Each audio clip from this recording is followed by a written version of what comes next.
I'm going to talk a little bit about when things go wrong with wills and when there are disputes. And most of the time, it's because there hasn't been the right level of communication.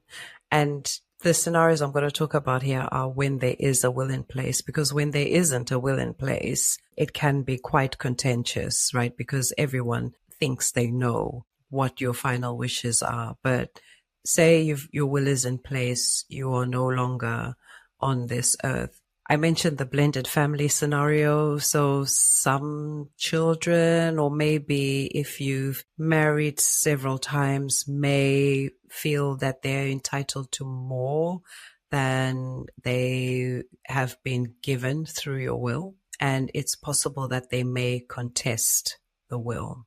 And that might mean going to the courts about it.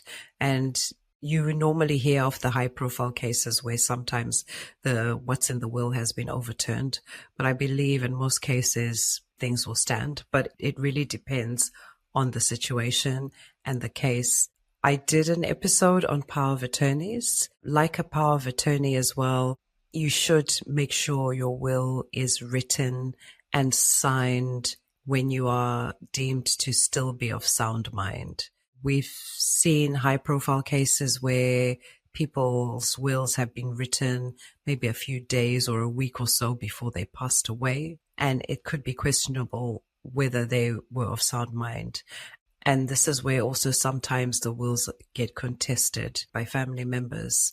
Another complication that might come up or disputes is where there is a will in place, but the best friend or someone else or a business partner would have had a conversation with you or the person who's passed away, and things would have been said which are different to what is written in the will. More often than not, this is probably because the will hasn't been reviewed on a regular basis or updated. So a will that was written 20 years ago will be seen as a legally binding document because it was written, signed, etc., and you were of sound mind.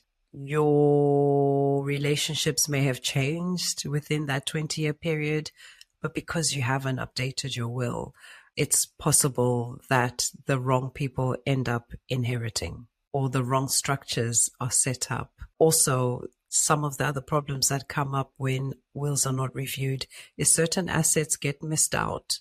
So suddenly, you may have, say, for example, you've started a business and you've accumulated, whether it's properties elsewhere in different jurisdictions, they're not included in the will, and that can cause issues as well, even including the amount of tax you have to pay, etc. So review as often as you can. And if your circumstances change, just double check that your will is fit for purpose. It could be that your will has been done in such a way that it can address multiple changes in your life, which is great.